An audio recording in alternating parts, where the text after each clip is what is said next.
dekat kepada Allah Jalla Jalaluh dengan ragam ketaatan dan juga ragam kebaikan yang bisa kita lakukan. Alhamdulillah, syukurillah kita sudah melewati pertengahan bulan Rajab ini. Allahumma barik lana fi Rajab wa Sya'ban wa balighna Ramadan. Ya Allah, berkahi kami di bulan Rajab.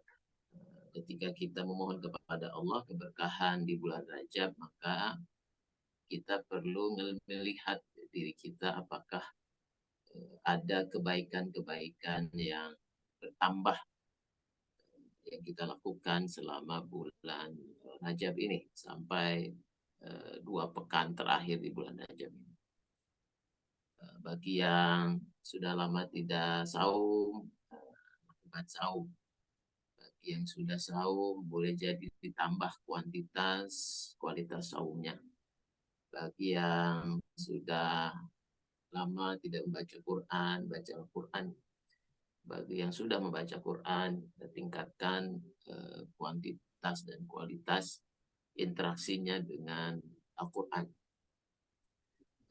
Maka mudah-mudahan bulan Rajab ini bulan yang barokah sebagaimana doa yang kita panjatkan. Allah barik lana di Rajab wa Sya'ban wa balighna Ramadan. Wa may yu'azzim sya'airallah fa innaha min taqwal qulub. Siapapun yang mengagungkan syiar-syiar Allah itu berasal dari hati-hati yang bertakwa kepada Allah Subhanahu wa taala. Cintailah kebaikan, cintailah orang-orang yang berbuat baik. Berjuanglah bersama dengan orang-orang yang berbuat baik. Apresiasilah kebaikan sekecil apapun dari orang-orang yang boleh jadi terlihat atau dilihat dalam pandangan manusia sebagai orang yang buruk, lebih banyak keburukannya, lebih banyak maksiatnya. Tapi kita harus objektif melihat bahwa kebaikan adalah kebaikan dan kita mesti mengapresiasi, mesti melakukan respect, penghargaan terhadap siapapun yang berbuat baik, dan perbuatan baik itu sendiri yang dilakukan oleh setiap orang sekecil apapun. Sahabat semua yang dirahmati Allah SWT, pada malam hari ini kita akan kaji kitab Al-Hikam pasal yang ke-144. Bismillahirrahmanirrahim. As-satru ala qismaini. Tutup itu ada terbagi menjadi 2. Satrun anil maksiyah wa satru fiha. Yaitu tutup dari maksiat dan tutup di dalam maksiat. Fal'ammah yatlubuna minallahi ta'ala satra fiha. Orang-orang umum, orang-orang awam pada umumnya menginginkan Allah Subhanahu wa ta'ala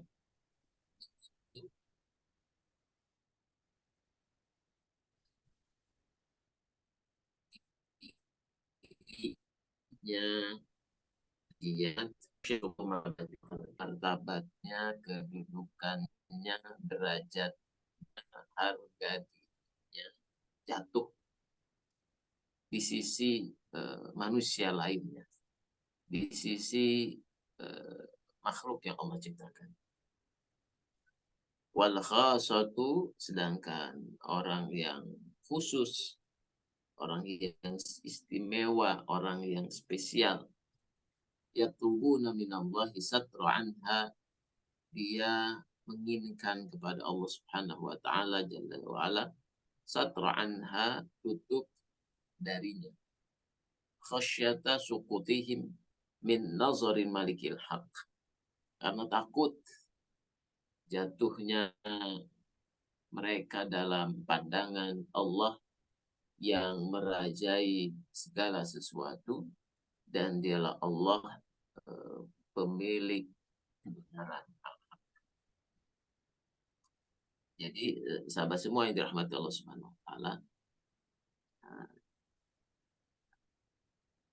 segala sesuatu yang mudah-mudahan kita semua berlindung kepada Allah Subhanahu wa taala dari perbuatan dosa dan maksiat. Dan Syekh Ibnu Athaillah ini menyampaikan posisi jiwa, hati, mindset seseorang ketika memandang maksiat.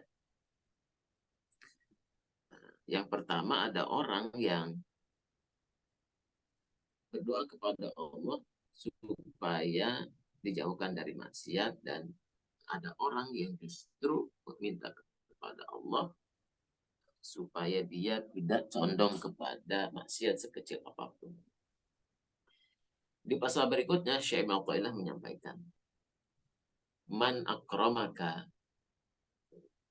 kalau ada orang-orang yang memuliakanmu, yang menempatkanmu pada posisi orang-orang baik, posisi terhormat, innama akramaka fika bijamili sitrihi, sesungguhnya mereka itu memuliakan engkau, menghormati engkau, mendudukkan pada tempat yang tinggi kepada diri kita, karena bijamili sitrihi, karena halusnya, indahnya tutupnya Allah Subhanahu wa taala Jalla wa ala.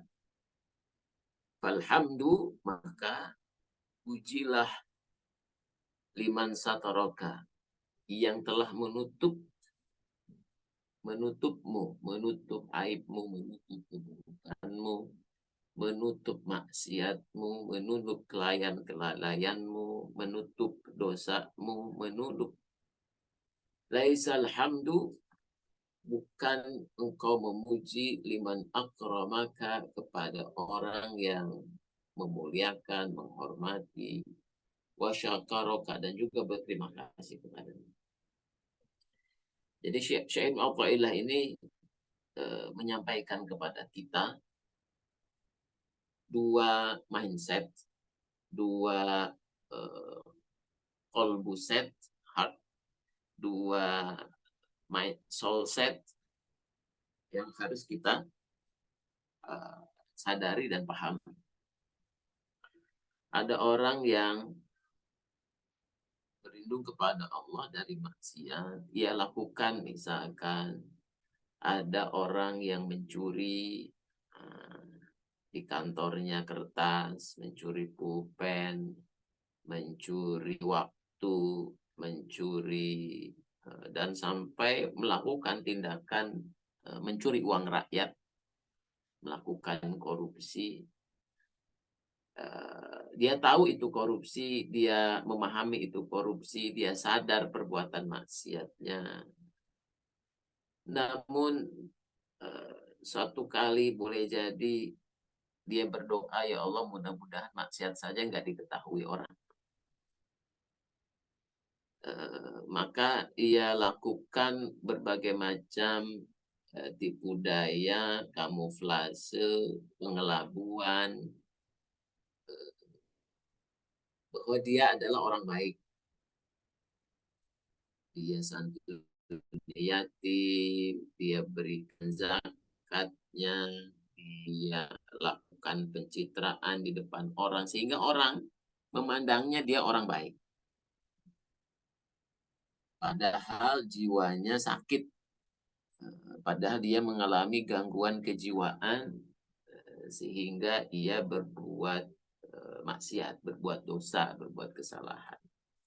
Dan dia takut kalau diketahui oleh orang lain bahwa dia mencuri, bahwa dia melakukan perbuatan dosa dan maksiat, bahwa dia mengkonsumsi narkoba, bahwa dia meminum minuman keras, juga bahwa dia tidak sholat, dan lain sebagainya.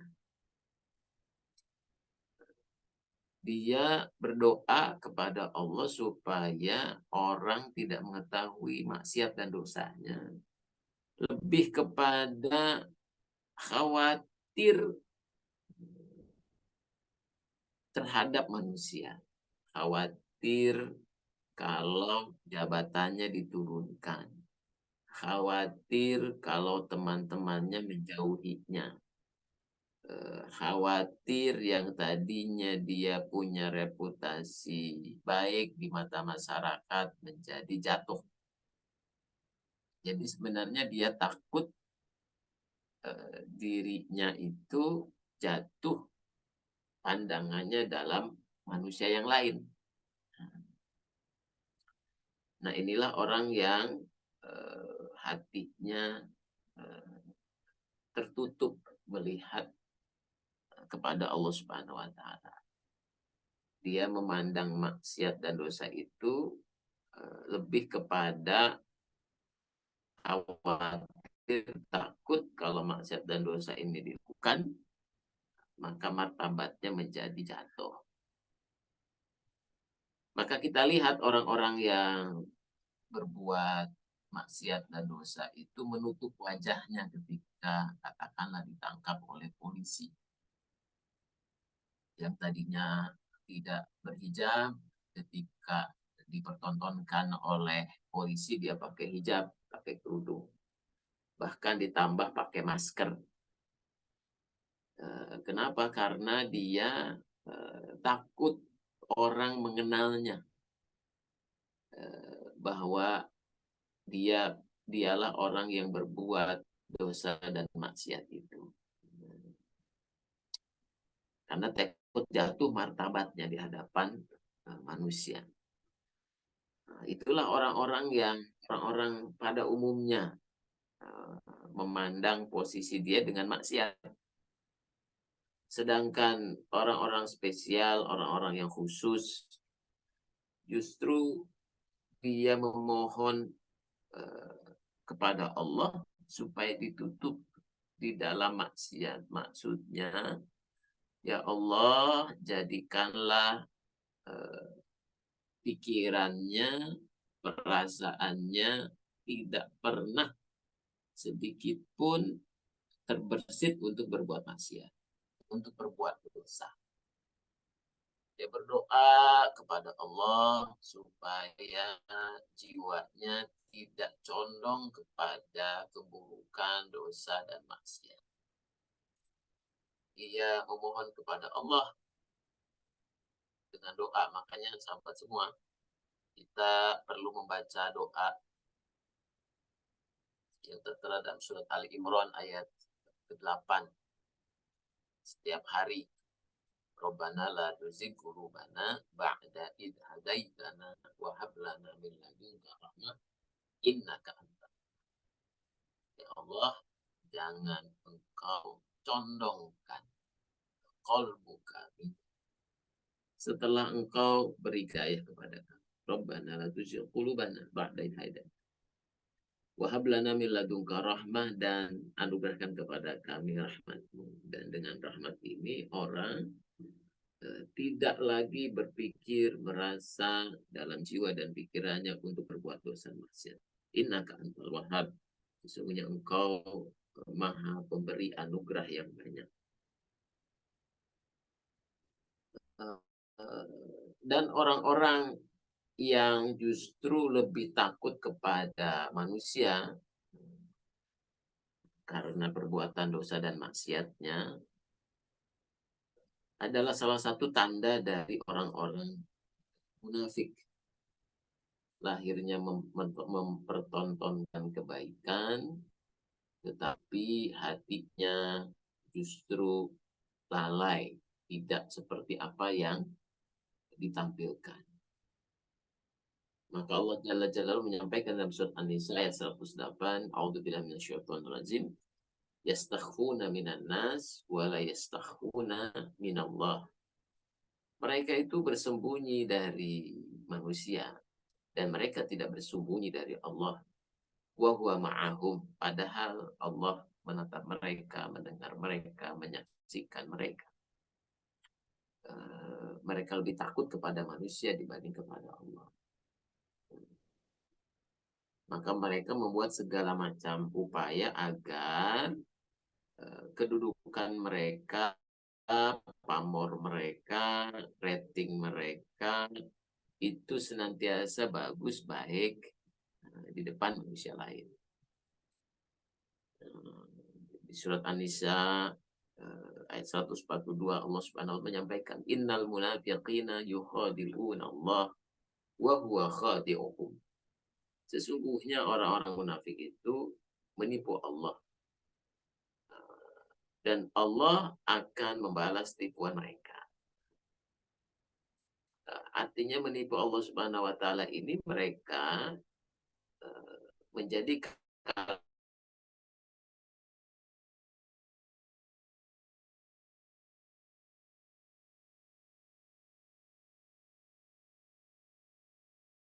kepada Allah wa idza qamu ila shalah, kepada mereka ketika mereka sholat.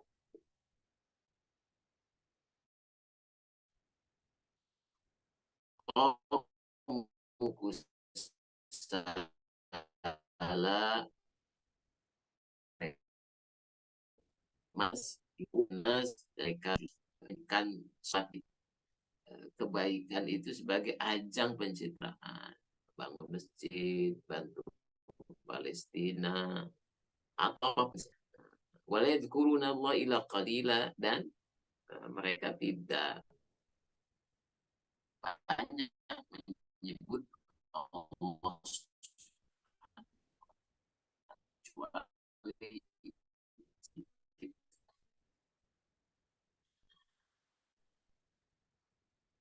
ini karena dari orang yang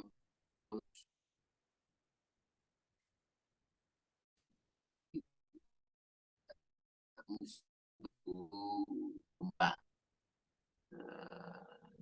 tapi dengan pakaian malaikat, itu yang terjadi.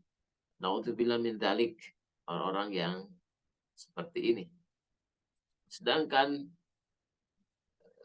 orang-orang yang takut kepada Allah Subhanahu wa taala justru mereka lah yang berdoa kepada Allah supaya mereka ditutup oleh Allah untuk merasa berpikir berbuat maksiat dan dosa, melakukan kelalaian. Karena dia takut kepada Allah, maka mereka bersegera. Jadi kalau orang munafik itu tandanya malas-malesan, menunda-nunda, melakukan pencitraan, jalan berzikir. Sedangkan orang-orang yang takut kepada Allah justru fafiru ilallah, mereka berlari kepada Allah. Mereka tidak mau menunda-nunda, mereka gercep, spontan. Ruh mereka terhadap kebaikan dan ketaatan itu seperti tentara yang siaga satu di baraknya. Jadi apapun perintah taat dan baik itu datang, mereka senantiasa bersegera menyambutnya. Mudah-mudahan kita berdoa menjadi pribadi yang memiliki ruhul istijabah, ruh kesiapsiagaan, ruh kesigapan terhadap perbuatan taat, perbuatan baik. Juga sahabat semua yang dirahmati Allah Subhanahu wa taala, ketika kita dipandang terhormat, dipandang baik, dipandang mulia, dihargai orang, maka sesungguhnya yang terjadi adalah Allah Jalla Jalaluh dengan halus, dengan indah menutup siapa sebenarnya diri kita. Menutup kelalaian-kelalaian, menutup kebodohan-kebodohan, menutup kemalasan-kemalasan, menutup perbuatan salah yang kita lakukan, dosa-dosa yang kita lakukan, maksiat yang lakukan. Allah dengan halus dan indah menutupnya. Sehingga orang menghargai, menghormati, memuliakan diri kita. Maka sikap kita ketika ada orang yang memuji kita, menghormati kita, menghargai kita, maka kita makin malu di hadapan Allah Subhanahu wa Ta'ala. Kenapa? Karena kita tidak seperti apa yang mereka sangka. Kita tetaplah manusia yang lemah, manusia yang lupa, manusia yang kurang bodoh, manusia yang tidak tahu apa-apa, manusia yang menginginkan dirinya untuk senantiasa taat, dan pada saat yang sama peluang-peluang perbuatan dosa dan maksiat terbuka lebar. Maka sahabat semua, ketika kita dihargai, dihormati, dimuliakan, maka bersyukurlah kepada Allah Subhanahu wa Ta'ala. Allah telah menutupi aib celah kita yang sebenarnya. Di satu sisi, ketika seseorang tergelincir berbuat maksiat, maka jangan pernah putus asa ketika seorang buat dosa maksiat secara sembunyi-sembunyi, secara diam-diam, tidak diketahui oleh orang lain, orang-orang terdekatnya, tapi disaksikan oleh Allah Subhanahu wa Ta'ala. Dan Allah masih menutup dosa dan maksiatnya dari orang-orang terdekatnya, orang-orang yang ia kenal. Sesungguhnya Allah masih menunggu kapan orang itu bertaubat, kapan orang itu berhenti dari maksiat. Dan yang lebih utama, sahabat semua, mudah-mudahan kita meminta kepada Allah supaya menutup diri kita sejauh-jauhnya dari perbuatan dosa dan maksiat. Seperti akhirnya diri kita dan maksiat itu seperti air dan minyak, tidak pernah bisa bersatu, terhalang, betul-betul tidak memungkinkan untuk bisa bertemu antara air dan minyak. Dan itulah yang kita mintakan kepada Allah, supaya apa yang kita lakukan sampai akhir hidup kita betul-betul tertutup, ditutup oleh Allah Subhanahu wa Ta'ala dari perbuatan dosa dan maksiat. Demikian sahabat semua, di hari raya Jumat ini, di mana kita memperbanyak salawat kepada Rasul Muhammad Sallallahu Alaihi Wasallam.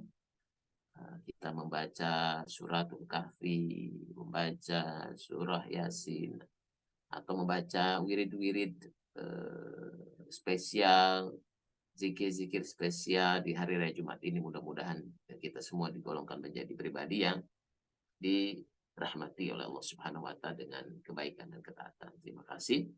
Jazakumullah khairan katsiran. Wabillahi taufiq wa hidayah. Wassalamualaikum warahmatullahi wabarakatuh. Waalaikumsalam warahmatullahi wabarakatuh. Jazakumullah Ustaz kajian hari ini. Teman-teman silakan apabila ada yang ingin ditanyakan,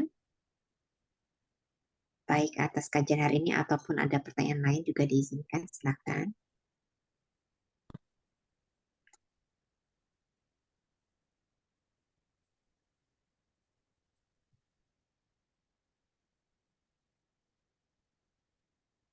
Boleh open mic atau juga chat. Silakan ya.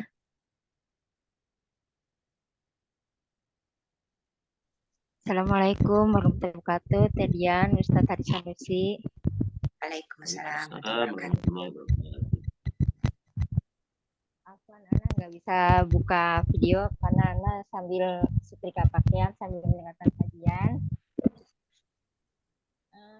Pertanyaan Deput tuh, gimana cara kita menyikapi ujian ya Ustadz ya?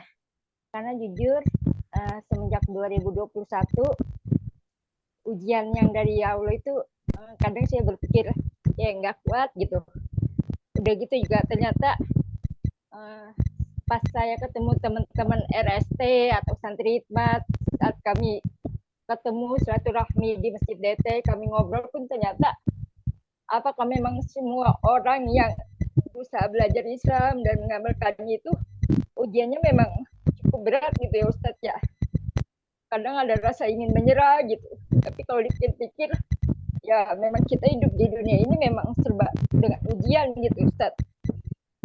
Dan waktu malam tahun baru, kodarullah saya ke Masjid DT walaupun gak mabit, hanya ikut kajian aja.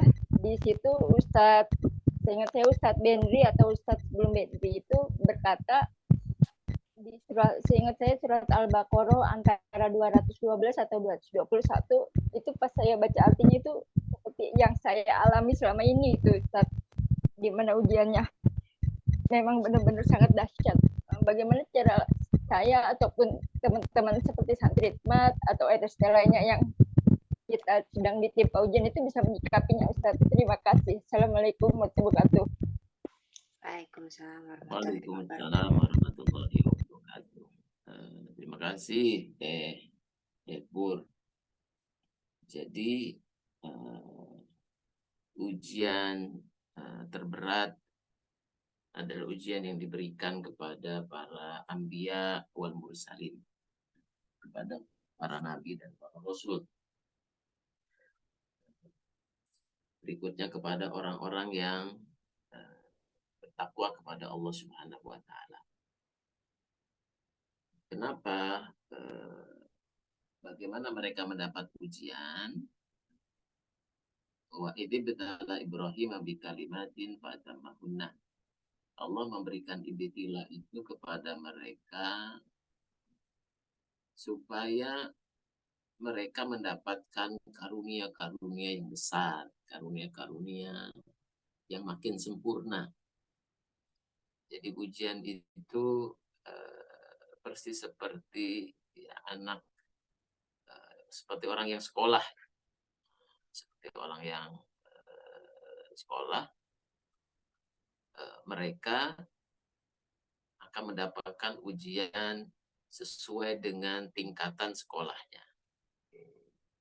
Kalau sekolahnya SD, ujiannya SD. Kalau sekolahnya SMP, ujiannya SMP. Kalau sekolahnya SMA, ujiannya SMA. Dan seperti itu. Dan itu akan terus-menerus diuji sampai pada tingkat yang lebih tinggi. Itu yang pertama, ya, mindsetnya terhadap ujian. Yang kedua, ujian itu terjadi karena orang itu fokusnya kepada sesuatu, melekatkan dengan Allah. Maka yang akan berat, yang menjadikan seseorang itu merasa terhimpit, merasa lelah, itu lebih kepada ia bergantung kepada selain Allah. Ia bergantung kepada selain Allah, bisa jadi pikiran-pikirannya, bisa jadi prinsip-prinsip hidupnya, bisa jadi ilmunya, bisa jadi posisi dirinya, bisa jadi kecintaannya kepada orang lain, bisa jadi hartanya, bisa jadi jabatannya. Jadi sesuatu yang orang itu takuti untuk hilang, sehingga diberikanlah ujian terhadap sesuatu yang dicintainya. Supaya apa? Supaya orang ini bisa menikmati kehidupan di dunia. Maka sahabat semua, ketika kita diuji, berat ringannya ujian itu tergantung dari seberapa kita bergantung kepada objek ujian itu. Kalau seseorang tidak sampai pada derajat tidak punya apa-apa, tidak memiliki apa-apa, tidak punya kuasa apa-apa, maka apapun yang diuji tidak akan terasa sakit, tidak akan terasa berat, tidak akan menghimpit. Himpitan itu terjadi ketika seseorang tadi menggenggam, mengikat, melekat pada sesuatu yang ia inginkan, ia harapkan, ia kehendaki. Disitulah letak ujiannya. Maka ketika seorang bisa mengambil jarak yang jauh terhadap itu semua, maka ia akan menjadikan ujiannya justru menjadi satu hal yang memberikan hikmah yang banyak dalam kehidupannya.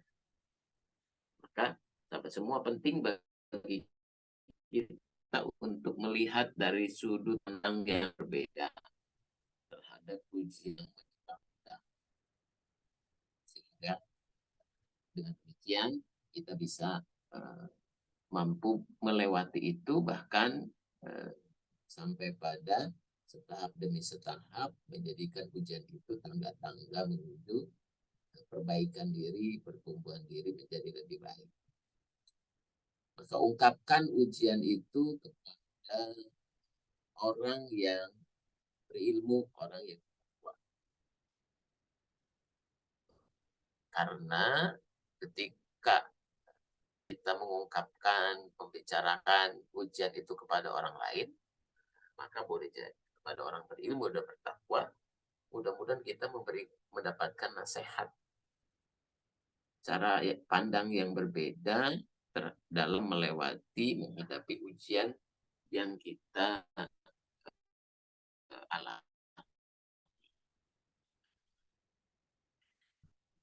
Mengalami berbagai macam ujian sesuai dengan kadar kita masing-masing. Jazakumullah khairan katsira, wallahu alam bishawab.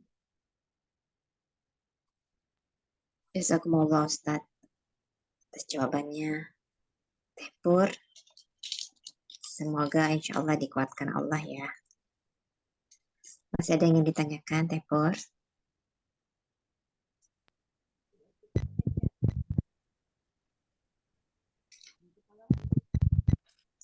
Suaranya nggak ada.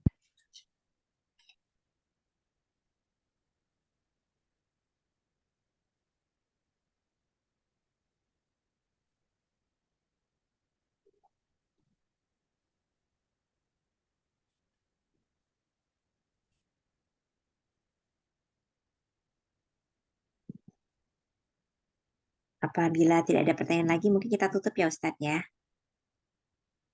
Baik, silakan, sudah jam 9.